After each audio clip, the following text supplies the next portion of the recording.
SSC CPO क्या होता है? एसएससी सीपीओ से किस किस डिपार्टमेंट में नौकरी लगती है, किस किस डिपार्टमेंट में भर्ती होती है, वैकेंसी कब कब निकलती है, क्या एग्जाम पैटर्न रहता है, क्या सिलेबस रहता है, क्या फिजिकल टेस्ट है, क्या मेडिकल टेस्ट है, क्या एजुकेशन क्वालिफिकेशन है, क्या एज लिमिट चाहिए, क्या सैलरी रहेगी, क्या प्रमोशन रहेगी, करियर क्या रहेगा, वर्क प्रोफाइल क्या रहेगी।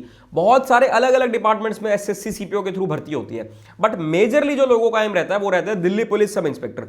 और मेजरली जो एस्पिरेंट्स हैं, जो भी बिगिनर्स हैं, जिनको ज्यादा नॉलेज नहीं है, वो तो समझते हैं कि एसएससी सीपीओ से सिर्फ दिल्ली पुलिस में ही लगते हैं, बट नहीं, इसके थ्रू आप बहुत सारे अलग अलग डिपार्टमेंट्स में भी लग सकते हैं। सीपीओ यानी कि सेंट्रल पुलिस ऑर्गेनाइजेशंस, तो इसके थ्रू आप बहुत सारे अलग अलग डिपार्टमेंट्स में लगते हैं। तो हम आज की वीडियो में एक एक चीज, एक एक डिटेल को डिस्कस करने वाले हैं। हम कुछ भी स्किप नहीं करेंगे। मैं ये मानकर चल रहा हूं कि आप बिल्कुल बिगिनर हैं और आपको एसएससी सीपीओ के बारे में कुछ भी नहीं पता। Majorly Delhi police sub inspector तो मोस्टली लोगों को पता होगा, बट फिर भी आपको कुछ भी नहीं पता, तो मैं इस वीडियो में हर चीज एक्सप्लेन कर दूंगा। इस वीडियो को पूरा देखने के बाद आपके मन में एसएससी सीपीओ से रिलेटेड कोई एक भी डाउट नहीं रह जाएगा। जो आप लोगों के कमेंट्स आते थे, मैसेजेस आते थे, और मेरे एक्सपीरियंस से जो जो मेरे माइंड में जो जो चीजें आ सकती है, मैंने सब चीजों को इकट्ठा करके एक ऐसी शानदार वीडियो बना दी है। इस वीडियो का एक एक मिनट आपके लिए कीमती है, कहीं पर भी वीडियो को स्किप मत करना। मैंने बिल्कुल भी समय वेस्ट नहीं किया आप लोगों का, और बिल्कुल परफेक्ट इंफॉर्मेटिव वीडियो बनाई है। आपका एक एक मिनट आपके लिए कीमती है। एक एक मिनट में आपको इतनी अच्छी इंफॉर्मेशन मैं दूंगा, आप इस वीडियो को पूरा देख लो, आपको सीपीओ के रिगार्डिंग, दिल्ली पुलिस के रिगार्डिंग सारे के सारे डाउट्स क्लियर हो जाएंगे। मोस्टली एस्पिरेंट्स का एम दिल्ली पुलिस ही रहता है, वो दिल्ली पुलिस सब इंस्पेक्टर ही बनना चाहते हैं। उनको खाकी वर्दी चाहिए, कंधे पर 2 सितारे चाहिए और दिल्ली पुलिस में लगना है। तो वीडियो को देखो, कैसे तैयारी करनी है, क्या स्ट्रेटजी, हर चीज बता दूंगा। मेरा नाम निशांत कपूर है। मैंने अपने फर्स्ट अटेम्प्ट में ही एसएससी सीजीएल को क्रैक करके, जो मेरी फर्स्ट प्रेफरेंस थी, जो मेरा फर्स्ट एम था, वो मुझे मिल गया था। मैंने एसएससी सीपीओ भी दिया था। एसएससी सीपीओ का जो मेरा फर्स्ट अटेम्प्ट था, उसमें मेरे प्रीलिम्स में टीयर 1 में 200 में से 172 नंबर आए थे। बट मैं आगे फर्दर स्टेप्स में नहीं गया था, क्योंकि मेरा मेन एम सीजीएल था और मुझे सीजीएल की नौकरी मिल गई थी। इंडिया में जितनी भी गवर्नमेंट जॉब्स हैं, जितनी भी सरकारी नौकरियां, उनमें यूपीएससी के बाद सबसे शानदार, सबसे बढ़िया नौकरी एसएससी सीजीएल और एसएससी सीपीओ की ही है। बट इसमें सक्सेस रेट थोड़ा सा कम है। आपको सक्सेस रेट से नहीं डरना। देखो, इतने लाखों लोग फॉर्म भरते हैं, वो लोग सीरियस एस्पिरेंट नहीं है। फॉर्म तो हर इंसान भर देता है। एक्चुअल में जो सीरियस एस्पिरेंट होते हैं वो बहुत लिमिटेड से होते हैं, बहुत कम लोग होते हैं। पुलिस ज्वाइन सबको करनी है, सरकारी नौकरी सबको चाहिए, स्ट्रेटजी सबको देखनी है, बट मेहनत कोई नहीं करता। तो जो मेहनत करने वाले, जो एक्चुअल में पढ़ने वाले एस्पिरेंट्स हैं, वो बहुत लिमिटेड हैं, बहुत कम है। आपका एक्चुअल कंपटीशन उन्हीं के साथ है। तो आपको घबराना नहीं है, डरना नहीं है। आपको सिर्फ अपनी पढ़ाई पर फोकस करना है, अपनी पढ़ाई पर ध्यान देना है। अगर आप एक सीरियस एस्पिरेंट हैं और आप सीरियसली पढ़ाई कर लेते हैं, देखो, अगर आप बिल्कुल बिगिनर्स हैं, आपको कुछ भी नहीं आता, और आप 6 महीने दिन के 6 से 8 घंटे दे देते हैं ना, तो 6 महीने में आप लोग इजीली क्रैक कर सकते हैं इस पेपर को। बट सीरियस स्टडी होनी चाहिए। ऐसा ना हो कि आप मतलब फिजिकली यहां हो, मेंटली कहीं और हो। पढ़ रहे हो तो पढ़ाई में ध्यान होना चाहिए, दोस्तों के साथ हो तो दोस्तों में ध्यान होना चाहिए। ढंग से पढ़ लो तो आराम से पेपर क्रैक हो जाएगा। एसएससी यानी कि स्टाफ सिलेक्शन कमीशन, इसमें 3 अलग अलग लेवल्स की नौकरियां होती हैं। एक 10th पास के लिए, एक 12th पास के लिए और एक ग्रेजुएट के लिए। 10th पास के लिए एसएससी एमटीएस, एसएससी जीडी जैसी नौकरियां हैं। 12th पास के लिए एसएससी सीएचएसएल, एसएससी स्टेनो जैसी नौकरियां हैं। और वहीं ग्रेजुएट के लिए सीजीएल और सीपीओ जैसी नौकरियां हैं। इसके लिए आपकी ग्रेजुएशन कंप्लीट होनी चाहिए।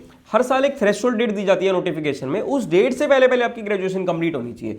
आपने चाहे बीए कराओ, बीकॉम कराओ, बीटेक कराओ, कुछ भी कराओ, आप मिनिमम ग्रेजुएट होने चाहिए। बहुत सारे लोग पूछते हैं कि बीए कर रखा है, बीटेक कर रखा है, कुछ भी कराओ, कोई दिक्कत नहीं है, मिनिमम ग्रेजुएट होने चाहिए। और ग्रेजुएशन में कितने भी नंबर हो, उससे भी फर्क नहीं पड़ता। बहुत सारे लोगों का ये भी डाउट रहता है कि 60% से कम नंबर है, 70% से कम नंबर है, कोई दिक्कत नहीं है, सिर्फ आपकी ग्रेजुएशन कंप्लीट होनी चाहिए। जैसे मैंने आज की वीडियो एसएससी सीपीओ के लिए बनाई है, ऐसे मैंने ऑलमोस्ट हर पेपर के लिए, सीजीएल, सीएचएसएल, स्टेनो, हर पेपर के लिए ऐसी वीडियोस बना रखी हैं। उन सबका लिंक मैं आपको डिस्क्रिप्शन में दे दूंगा। आप वो वीडियोस देखकर उन एग्जाम्स के बारे में जान सकते हो। बट आज हमारा मेन फोकस रहेगा सीपीओ के ऊपर। सीपीओ के अंदर बहुत सारे अलग अलग डिपार्टमेंट्स होते हैं। अब उन डिपार्टमेंट्स के बारे में आपको एक बार बता देता हूं कि सीपीओ के थ्रू आपकी किस किस डिपार्टमेंट में क्या क्या नौकरी लगती है। देखो, सभी डिपार्टमेंट्स और सभी नौकरियों के बारे में जानना सबसे ज्यादा इंपॉर्टेंट इसलिए है क्योंकि आप सबको पता है कि सरकारी नौकरी लेना इतना ईजी नहीं है। आपको बहुत पढ़ाई करनी पड़ती है, बहुत मेहनत करनी पड़ती है, उसके बाद आपको एक सरकारी नौकरी मिलती है। और जनरली सरकारी नौकरी में जाने के बाद इंसान अगर पूरी लाइफ उसमें जॉब करे, रिटायरमेंट तक, तो लगभग 35 साल उस नौकरी में जॉब करता है। तो आप 35 साल जहां पर नौकरी करने वाले हो, ऐसा ना हो कि आपको बाद में रिग्रेट हो, आपको पछताना पड़ेगी, यार इस डिपार्टमेंट की जगह ये डिपार्टमेंट मिल जाता तो बेटर था। तो देखो, मिलना तो आपके मार्क्स और रैंक के बेसिस पर ही है, बट फिर भी आपको कोशिश तो बेस्ट करनी है ना। पोस्ट प्रेफरेंस तो आप ही फिल करोगे ना। तो इसीलिए आपको सभी नौकरियों के बारे में पता होना चाहिए। सीपीओ के अंदर बहुत सारे डिपार्टमेंट्स हैं। उनमें से जो सबसे ज्यादा डिमांड में रहने वाला डिपार्टमेंट है और जो मोस्टली एस्पिरेंट्स का एम रहता है, वो रहता है दिल्ली पुलिस में सब इंस्पेक्टर। यानी कि दिल्ली पुलिस के अंदर आप जो एसआई लगेंगे वो आप सीपीओ के थ्रू ही लगेंगे, आपको खाकी वर्दी और कंधे पर 2 सितारे मिलेंगे। सीपीओ के थ्रू जितनी भी नौकरियां है ना, वैसे तो हर नौकरी अच्छी है, हर नौकरी बढ़िया है, हर नौकरी यूनिफॉर्म पोस्ट है, हर नौकरी में सैलरी भी लगभग आपकी सेम सी है, बट फिर भी दिल्ली पुलिस की नौकरी बेस्ट मानी जाती है। दिल्ली पुलिस के साथ साथ और जो इसमें अलग अलग डिपार्टमेंट्स हैं वो बता देता हूं। सब इंस्पेक्टर इन बीएसएफ, बीएसएफ यानी कि बॉर्डर सिक्योरिटी फोर्स, जो इंडिया पाकिस्तान और इंडिया बांग्लादेश का जो बॉर्डर होता है उसको गार्ड करते हैं बीएसएफ। इनकी पोस्टिंग्स हेडक्वार्टर पोस्टिंग्स भी रहती है, बट मोस्टली बॉर्डर पोस्टिंग्स रहती है। अगर आप लोग कभी अमृतसर गए हैं, वाघा बॉर्डर गए हैं, वहां पर अगर आपने परेड देखी है तो वो बीएसएफ ही करती है। ये भी बहुत अच्छी, बहुत शानदार नौकरी है। ये जो बॉर्डर को गार्ड करते हैं पीस टाइम में करते हैं। वहीं अगर कभी वॉर की स्थिति बनती है, ऐसी सिचुएशन बनती है, तो वहां पर बीएसएफ के साथ साथ आर्मी भी रहती है। इसके साथ साथ सब इंस्पेक्टर इन सीआईएसएफ की नौकरी भी सीपीओ के थ्रू लगती है। सीआईएसएफ में आपने देखा होगा कि एयरपोर्ट्स पर, मेट्रो स्टेशन पर, बहुत सारे इंपॉर्टेंट गवर्नमेंट ऑफिस पर, उन सभी बिल्डिंग्स की जो सिक्योरिटी है वो सिक्योरिटी करती है सीआईएसएफ। इसके साथ साथ सब इंस्पेक्टर इन सीआरपीएफ, सीआरपीएफ का जो मेजर काम रहता है वो एंटी नक्सल और एंटी राइट काम रहता है कि इन सब चीजों से बचाना है। इसके बाद आईटीबीपी यानी Indo Tibetan border police force, जो इंडिया चाइना का जो बॉर्डर है वो आईटीबीपी गार्ड करता है। इसके बाद एसएसबी, जो इंडिया भूटान का जो बॉर्डर है वो एसएसबी गाइड करता है। ये सभी नौकरियां लेवल 6 की 4200 ग्रेड पे की नौकरियां हैं। बट पुलिस में क्या फायदा रहता है, अगर आप पुलिस की नौकरी कर रहे हो ना, तो वहां पर आपको 12 महीने काम करने पर, 1 साल काम करने पर 13 महीने की सैलरी मिलती है, 1 महीने की सैलरी एक्स्ट्रा मिलती है। क्योंकि देखो इन नौकरियों में जनरली कोई छुट्टी भी नहीं मिलती, वर्कलोड बहुत ज्यादा होता है, वर्किंग आवर्स बहुत ज्यादा होते हैं, तो ये रीजन रहता है। बाकी आपको यूनिफॉर्म अलाउंस और इस टाइप के अलाउंसेस मिलते हैं। आज की वीडियो में इन सभी नौकरियों की जॉब प्रोफाइल को मैं डिटेल में डिस्कस नहीं करने वाला हूं, क्योंकि अगर वो डिस्कस करने लग गया तो वीडियो बहुत लंबी बन जाएगी। जॉब प्रोफाइल के लिए मैंने एक बहुत शानदार वीडियो बना रखी है, उस वीडियो को मैं लिंक आपको डिस्क्रिप्शन में दे दूंगा, आप उसको जाकर देख लेना। आपको एसएससी सीपीओ में जितनी भी नौकरियां, उन्हीं सभी नौकरियों की जॉब प्रोफाइल के बारे में पता चल जाए। अब हम सीपीओ का एग्जाम पैटर्न डिस्कस कर लेते हैं। एग्जाम पैटर्न कुछ टाइम पहले चेंज हुआ है, थोड़ा सा चेंज हुआ है, बता देता हूं क्या चेंज हुआ है। इसमें आपका पेपर 1 यानी कि टीयर 1 होगा, जिसको आप प्रीलिम्स भी कह सकते हो। जो लोग टीयर 1 को क्वालिफाई करेंगे वो लोग फिजिकल टेस्ट में जाएंगे, पीईटी पीएसटी यानी कि फिजिकल एंड्योरेंस टेस्ट और फिजिकल स्टैंडर्ड टेस्ट। फिर जो लोग उसको क्लियर करेंगे वो लोग टीयर 2 यानी कि मेंस देने जाएंगे, और उसके बाद आप लोगों का मेडिकल और डॉक्यूमेंट वेरिफिकेशन होता है। तो जो पेपर 1 होगा ना, पेपर 1 क्वालिफाइंग इन नेचर है और पेपर 2 के बेसिस पर आपकी मेरिट बनती है। बट इसमें फिजिकल मेडिकल भी बहुत इंपॉर्टेंट है, क्योंकि बहुत सारे एस्पिरेंट्स रिटन तो क्लियर कर लेते हैं बट फिजिकल मेडिकल क्लियर नहीं कर पाते। तो मैं आपको वो सब चीजें भी डिटेल में डिस्कस करूंगा कि आपको क्या करना है, कैसे करना है, क्या रिक्वायरमेंट्स रहती है। बट एक चीज बता दूं कि जो रिटन पेपर होता है सीपीओ का, वो सीजीएल जितना मुश्किल नहीं होता। सीजीएल के कंपेरिजन में रिटन काफी ईजी रहता है और कंपटीशन कहीं ना कहीं सीजीएल से काफी कम रहता है। वो बताता हूं क्यों। देखो, आपने पेपर 1 दिया, आपने पेपर 1 क्लियर करा। जितने लोग पेपर 1 क्लियर करते हैं ना, मोस्टली बहुत सारे ऐसे लोग होते हैं जो उसके बाद फिजिकल टेस्ट देने जाते ही नहीं है। 50 से 60% एस्पिरेंट्स ही फिजिकल टेस्ट देने जाते हैं। फिर आप जब फिजिकल टेस्ट देने गए तो उसमें बहुत सारे ऐसे एस्पिरेंट्स होंगे जो फिजिकल टेस्ट से आउट हो जाएंगे, उसमें डिस्क्वालीफाई हो जाएंगे। तो काफी कम लोग रह जाएंगे जो पेपर 2 तक, मेंस तक पहुंचेंगे, जो पेपर मेरिट है। तो वहां तक पहुंचते पहुंचते आप लोगों का कंपटीशन छट जाता है, काफी कम कंपटीशन हो जाता है। और रिटर्न एग्जाम को क्लियर करना बहुत ज्यादा मुश्किल नहीं है, सीजीएल के कंपैरिजन में काफी इजी है। अब एक बार एग्जाम पैटर्न डिस्कस कर लेते हैं। पेपर 1 में 4 सेक्शन आते हैं, मैथ्स, रीजनिंग, इंग्लिश और जीके। हर सेक्शन में से 50+ सवाल आते हैं और हर सवाल 1-1 नंबर का होता है, यानी कि हर सेक्शन 50+ नंबर का है। टोटल 200 सवाल आते हैं पेपर में और टोटल 200 नंबर का ही पेपर होता है। 2 घंटे का आपका पेपर होता है, इसमें नेगेटिव मार्किंग भी होती है 0.25 मार्क्स की। अब चेंज क्या हुआ पैटर्न में? पहले ये पैटर्न था जो मैंने आपको अभी तक बताया। अब पैटर्न में एक छोटी सी चीज ऐड हो गई। वो चीज क्या ऐड हो गई कि जो आपके 4 सेक्शन है ना, आपका सेक्शन वाइज टाइमर सेट हो गया। आपको हर सेक्शन के लिए आधा घंटा ही मिलेगा। आपके जो चारों सेक्शंस है, पहले क्या था, टोटल 2 घंटे मिल रहे थे। उस 2 घंटे में कोई भी सेक्शन करो, पहले मैथ्स कर लो, इंग्लिश कर लो, बीच में इंग्लिश से स्किप करके जीके चले जाओ, जीके से रीजनिंग आ जाओ, ऐसे कर सकते थे। तो उसका क्या बेनिफिट मिलता था कि जीके में समय बच जाता था, इंग्लिश में समय बच जाता था, वो जो बचा हुआ समय था वो मैथ्स और रीजनिंग में यूटिलाइज हो जाता था। अब क्या है, अब हर सेक्शन के लिए 30 मिनट मिल रहे हैं। आपको जीके के लिए पूरे 30 मिनट ही मिलेंगे, इंग्लिश के लिए पूरे 30 मिनट ही मिलेंगे, रीजनिंग के लिए पूरे 30 मिनट, मैथ्स के लिए पूरे 30 मिनट। अब इस सिनेरियो में जिन लोगों की थोड़ी सी मैथ स्ट्रांग थी उनको कहीं ना कहीं बेनिफिट मिल गया, क्योंकि इंग्लिश और जीके तो इजीली कवर हो जाती है 30 मिनट में। रीजनिंग भी अगर आप थोड़ी ढंग से प्रिपरेशन करोगे तो 30 मिनट में इजीली कर लोगे। दिक्कत बच्चों को आती थी मैथ्स में, तो मैथ्स वालों को थोड़ा सा बेनिफिट मिल गया। अब इसमें भी ना एक ट्रिक है, बहुत सारे लोग क्या करते हैं, बहुत सारे लोग पेपर देने बैठेंगे तो वो उसी सीक्वेंस में देते चलेंगे। ऐसा मत करना।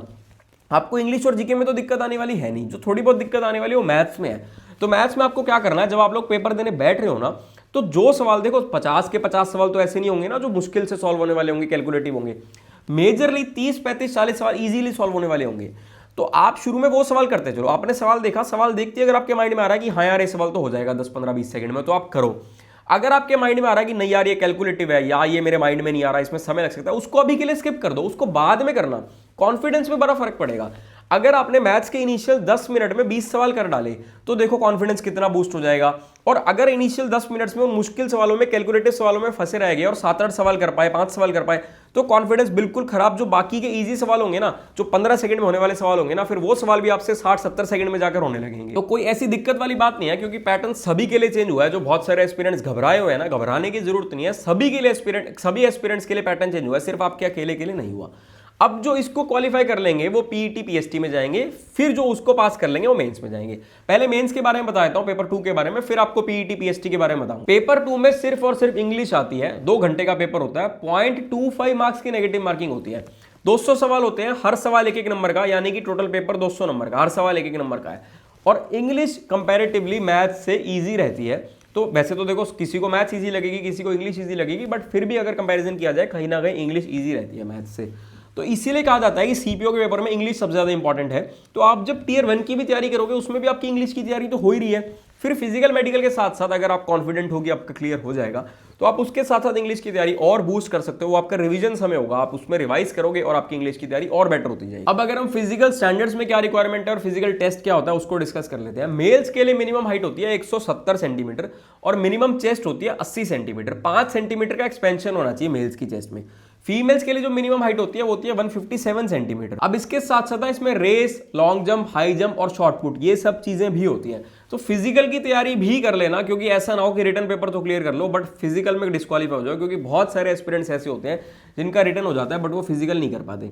तो मेल्स को ना 1600 मीटर रनिंग करनी होती है 6.5 मिनट में और 100 मीटर की रनिंग करनी होती है 16 सेकंड में। वहीं फीमेल्स को 800 मीटर की रनिंग करनी होती है 4 मिनट में और 100 मीटर की रनिंग करनी होती है 18 सेकंड। मेल्स की जो लॉन्ग जंप है वो 3.65 मीटर होनी चाहिए मिनिमम, हाई जंप 1.2 मीटर, और जो शॉर्ट पुट है वो बॉल 7 kg की होगी और उसकी जो थ्रो है वो आपकी 4.5 मीटर जानी चाहिए। इसके लिए टोटल आपको 3 चांसेस मिलते हैं, 3 चांसेस के अंदर अंदर आपको ये करना है। फीमेल्स को लॉन्ग जंप 2.7 मीटर और हाई जंप 0.9 मीटर करनी है। तो आप रिटर्न तैयारी के साथ साथ इसकी फिजिकल की तैयारी भी करते रहना। फिजिकल पास होने के बाद आप लोग टियर 2 देंगे, उसके बाद आपका मेडिकल होगा। मेडिकल भी बहुत ज्यादा इजी नहीं होता, मेडिकल काफी डिटेल्ड होता है, एक एक चीज उसमें चेक करी जाती है। तो अगर आपको कोई एज सच कोई इशू हो, आप पहले ही सारी चीजें, सारा क्राइटेरिया चेक कर लेना। और अगर आपको लगता हो कि आपको कोई दिक्कत है, कोई बीमारी है, कोई इशू है जो उसमें रिक्वायरमेंट्स है वो फुलफिल नहीं कर रहे हैं, तो आप अपना समय बर्बाद मत करना। आप प्रैक्टिस के लिए पेपर देना चाहो तो दे सकते हो, बट फिर एंड में आप मेडिकल आउट हो जाओगे, आपकी नौकरी आपको मिलेगी नहीं। मेडिकल में ऑलमोस्ट सारे इंपॉर्टेंट टेस्ट करवाए जाते हैं। आपका blood test, urine test, eye test, ENT test और hand movement test, eyes movement test, आपका colour blindness test, varicose vein, flat foot, knock knees, बहुत काफी डिटेल में मेडिकल पेपर कंडक्ट करवाया जाता है। और इसके लिए ना मैं अभी इस वीडियो में ज्यादा डिटेल में नहीं बना रहा, क्योंकि वीडियो बहुत लंबी बन जाएगी। मेडिकल के बारे में अगर आपको जानना हो डिटेल में तो कमेंट कर देना, एक अलग से डिटेल वीडियो बना दूंगा आपकी। बट मेडिकल एग्जामिनेशन जो होगा उसमें एक एक चीज डिटेल में डिस्कस करी जाएगी।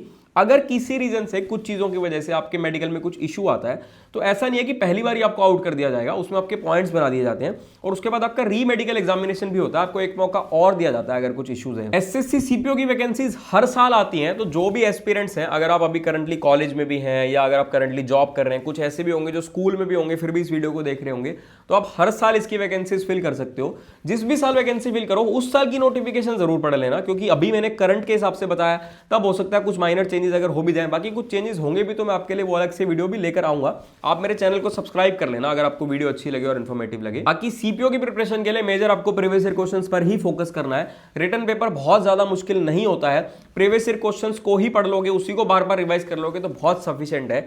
6 महीने दिन के 6 से 8 घंटे अगर आप पढ़ते हो तो आपको पेपर क्रैक करने से कोई नहीं रोक पाएगा।